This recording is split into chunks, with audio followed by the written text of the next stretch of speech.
Paname. Montez, montez, montez, montez, montez, montez. En bas y a plus personne, il ne reste plus qu'à crever. Montez, montez, montez, montez, montez, montez. En bas y a plus personne, il me reste plus qu'à crever. Ceux qui vivent au jour le jour jusqu'à ce qu'on incarcère. Rap Elite, eux c'est des vrais gars. On leur donne toujours les interviews parce que c'est des vrais frérots. Banger, c'est sorti. Vrais rappeurs, longue vie au site. On est là en soutien. El General et Chico. Hustler à tout, les hustlers. Hustler à tout, les hustlers. Moi perso je m'en bats les yeux, j'ai pas la tête d'écran pour rien. Moi la France je fais la yaf. Ça veut dire que tu peux faire une erreur marketing. Non je sais pas, même au niveau musical, toi au niveau musical c'est pas possible. C'est mort. C'est mort. Je connais trop le rap. Je comprends pas, c'est mort. Tu vois, t'as pas compris. Il y a une catégorie de gens, hein. Ouais. Ils connaissent tellement, tu peux pas. C'est-à-dire que tu peux lui donner qu'un truc, c'est psychologique. Genre, ouais, par exemple, je pense que tu devrais. Genre, tu vois, vu que tu as cette faculté de savoir parler de ça, tu devrais parler de ça. Ah ouais, c'est vrai que j'ai commencé à délaisser ce côté-là. Tu vois, des conseils comme ça. Mais après, forme musicale, forme artistique, non, frère. C'est-à-dire que même si un mec comme Oumar il te dit ouais bah, ton refrain je pense que plus comme ça tu vas pas entendre la remarque. Si, ça veut dire moi je vais écouter et genre si c'est une bonne remarque. Si t'estimes qu'il a raison. Si c'est une bonne remarque, je vais m'en rendre compte que c'est une bonne remarque parce que je connais la Zikmu. Je vais dire quoi, ah ouais c'est vrai ce que tu dis là. Là j'aurais dû mettre, je sais pas, un refrain en plus ici ou un truc, tu vois, des trucs là. Mais genre quand un morceau, pour moi déjà, quand j'estime qu'il est pas, quand j'estime déjà moi qu'un morceau que j'ai fait il est pas à la, parfois moi au contraire, moi je vis plus le contraire des morceaux que les gens ils disent quoi il est grave chaud et moi je dis quoi il est pas chaud frère. C'est plus ça que je vis. Tes propres morceaux à toi ou en général des propres morceaux à moi, des morceaux à moi que des potes à moi ils peuvent dire quoi il est grave chaud, je dis ah non celui-là il est pas chaud, je vais pas le mettre frère. Tu sais quand t'as été perfectionniste ou pas en fait. Voilà, je sais que le morceau il est bien. Mais c'est pas une dinguerie, tu peux le donner comme ça sur internet, les gens ils l'écoutent parce qu'ils aiment le rap français, mais dans mon challenge à moi, c'est pas une dinguerie, je le donne comme ça. Ok, donc ça veut dire que si un mec de maison de disque qui te dit ouais en gros je sais pas un DA ou je sais pas tu signes dans une maison de disque ou avant de signer il écoute ton projet. Il faut savoir argumenter. Par exemple moi je vais donner un exemple. Par exemple moi j'étais de l'ancienne école, j'étais un mec pour moi je devais sortir mes disques qu'en CD. Ouais. Je ne croyais pas au digital, je me suis jamais truc.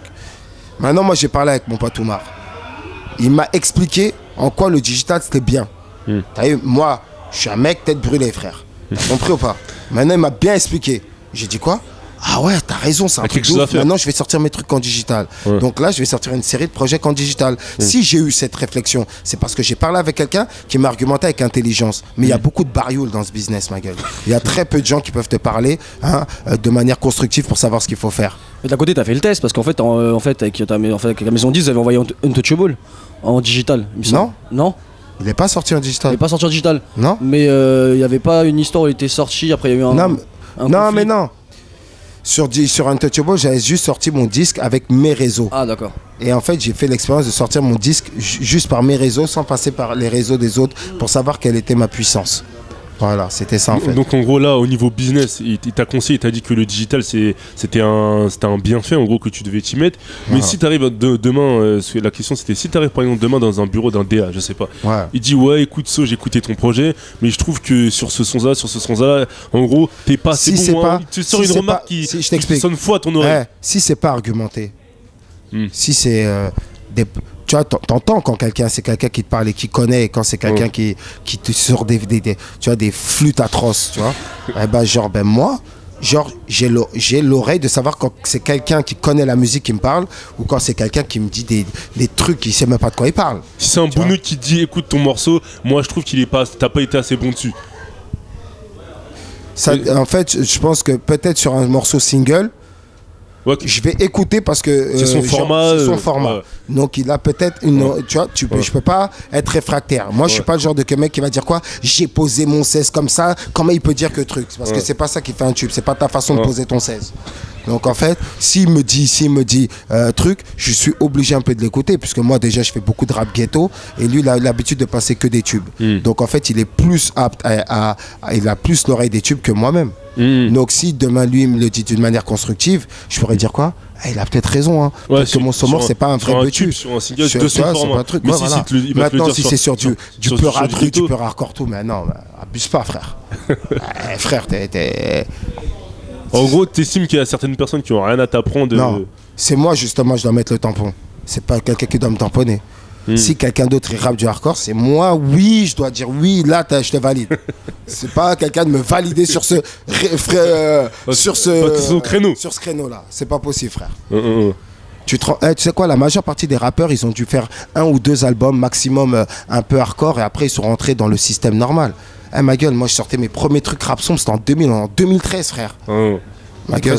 Est-ce qu'il y a quelqu'un il y a un autre rappeur qui a fait plus que moi dans le rap hardcore à représenter que la rue pendant 13 ans, frère.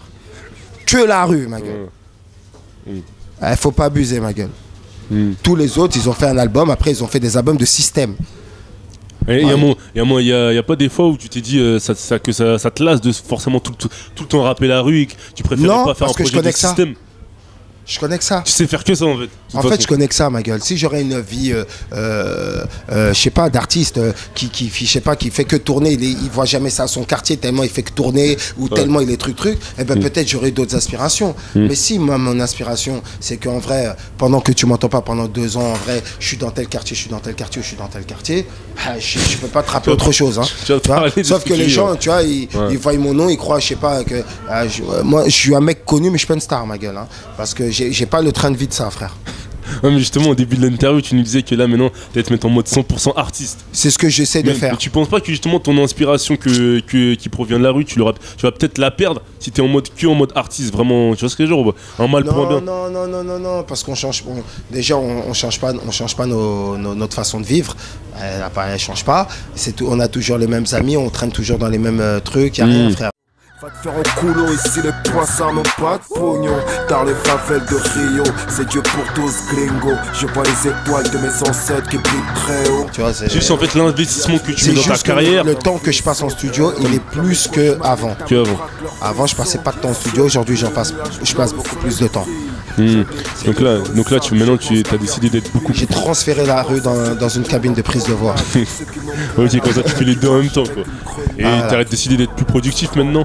Ouais, là j'ai décidé d'être beaucoup plus productif. Je sais pas, là je me sens chaud, tu vois, je me sens bien, je sens un bon cycle. Parce que par le passé tu dis que là t'allais plus t'arrêter, que t'allais plus t'arrêter. Est-ce que c'est une énième fois où tu le dis ou là t'es sûr de toi? Parce qu'à chaque fois t'as eu des moments où tu disais ça, mais après t'as eu d'autres trucs annexes qui ont fait que... C'est pour ça que j'hésitais de faire une interview, parce qu'en vrai moi dans ma tête je voulais plus faire d'interview, je voulais les actes parler jusqu'à ce qu'ils voient. Mais pourquoi tu voulais plus faire d'interview? Tu voulais plus communiquer parce que mis à part avec ta musique? Que les actes qui parlent pour moi. Ça peut être... Là je pense que ton interview ça va être une des dernières. Après voilà, il n'y a que les actes qui vont justifier tout ce que je te dis aujourd'hui. Ouais. Donc tu penses que tu n'auras plus forcément besoin de parler, genre t'envoies ta musique et voilà quoi, c'est ça? J'ai blablaté. Je pense que t'as trop parlé, maintenant il faut charbonner et envoyer quoi. Voilà, c'est tout frère. C'est comme dans tout. Hein. C'est ça rien de parler. Hein.